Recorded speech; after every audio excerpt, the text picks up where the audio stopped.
What did you like about that performance, The grind wasn't an easy win. They came to play. They played a system that disturbed us in the first half, and we had a lot of inside 50s, but we weren't getting anything on the scoreboard. Albeit we did kick a little inaccurately with the chances that we did have. But I think at half time we had 32 inside 50s for 2 goals 7. That's not like us. They were getting numbers back, so after half time we equalised it a bit more, and were able to get on top around the contest, give the forwards plenty of supply, and we're able to have a really effective second half. I feel like it's another step in your progression. It feels like you can win you've shown that you can win a couple of different ways now this season. Yeah, you're always hoping for and trying for that, and the players were able to adapt at half time to the instructions that we gave them.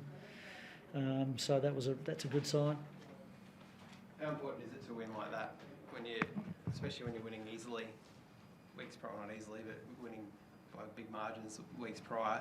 How important is it for the team's development to be able to know they can do that when they're looking a bit flat and things just aren't? Yeah, it was good because it felt a little bit like the Bulldogs game in round 3. It sort of had that feel about it. Was it just a grind? And I wondered at half time how we would respond. But I think we gave the boys some good instructions at half time about what they needed to do, and I just thought we attacked the goal square more with longer kicks. And as I said, we equalised the numbers a little bit more, so it was more of a contest. They weren't able to interrupt our entries as much as they did in the first half, and that made a difference. So it was pretty calm at half time. We just sort of knew what we had to do, and the boys went out and executed it, which is the great part for them.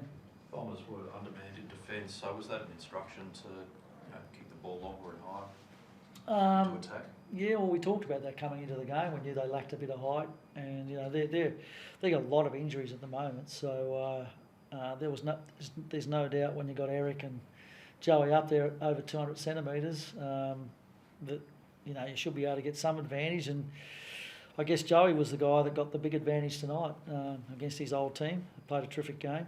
I'm so pleased for him that he was able to do that. He was all business, wasn't he, tonight?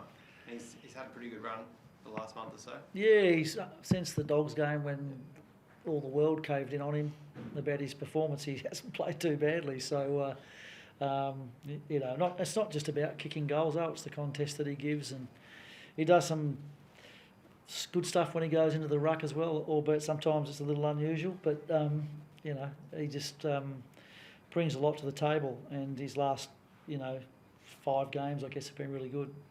You say it's not just about kicking goals, but obviously, his goal kicking has been problematic sometimes. But tonight, he was kicking them beautifully. Yeah, well, did he kick 6 straight or 6-1? Yeah, that's pretty good. Well, that night he got all the criticism. He kicked 0-4. He still got shots away. So, it was good that he kicked straight, made the most of his opportunities. That's what forwards are there for. And, we probably didn't get as big a contribution from a number of players tonight with our goal kicking, so it was really great that he stood up. You put Rayner straight into the centre square in the second half. Was there any thinking behind that? No, we've been putting him in the centre bounces a bit over the course of the last 3 or 4 weeks since he's been back into the forward line. I thought he played well tonight, Cam. I thought his power and strength around the contest was good. It's great to see him finish with that goal at the end, because I thought he worked pretty hard during the night to create opportunities for others. Leicester making it hard for you to drop him if he keeps playing like this? Well, if he plays like that, you keep him in the team. He was fantastic tonight. He was from the get-go. He played really well. So I'm so pleased for him, because he's a great clubman.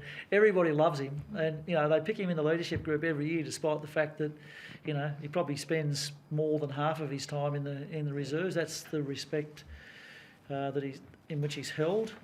So his game tonight, his attack on the footy on a number of occasions when it looked like they were going to get a scoring opportunity, his bravery to come at the ball and intercept was outstanding.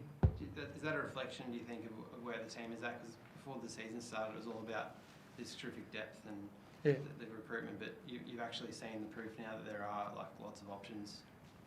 You could have 2 or 3 out, and there could be someone like that waiting in the wings. Yeah, I hope that's the case. Funnily enough, over the course of the last 3 years, whenever he's played, we've usually won. So he's a bit of a lucky charm to us as well. But he's a very competent AFL player, and you know he didn't play until how long's he been in the team for? 3 or 4 weeks now, because he was injured actually earlier in the season. He had a hamstring injury, so we couldn't pick him for round 1, round 2, and then he had to come back through the reserves and get his match fitness up. So we picked him as soon as he was ready to go, and he hasn't let us down. So I hope for his sake he just keeps going. Thanks. I just want to go back to something you said earlier about half-time, and you said it was a really calm approach. Obviously the third quarter was so much better than that second, so I kind of want to get a glimpse into what that half-time was like and why this time you went for that calm approach, whereas, you know, other times, admittedly, when the teams had underperforming quarters, we've seen a more upbeat kind of approach from you. Are you saying I'm fiery? Sometimes. I'm mostly calm, I must admit, and I didn't think there was anything wrong with our effort. There was a lot of statistics that said we were doing well. You know, we were well up on the inside 50s. The centre bounce was a critical battle tonight because they've been so good at scoring from centre bounces and getting clearances from there. We broke about even, and Stringer wasn't able to get a lot of clearance, which has been the pattern over the last 3 or 4 weeks. So, no, I just felt like we were doing a lot of things right. We just needed to stick with it, and, you know, I, as the coach, needed to tell the players we've just got to equal the numbers up a little bit more inside 50 so they couldn't intercept as well as they were in the first half, which we were able to do. I wished I had done that at quarter time, but it took me to half time to work it out, but we worked it out. So in the end, we got a good result.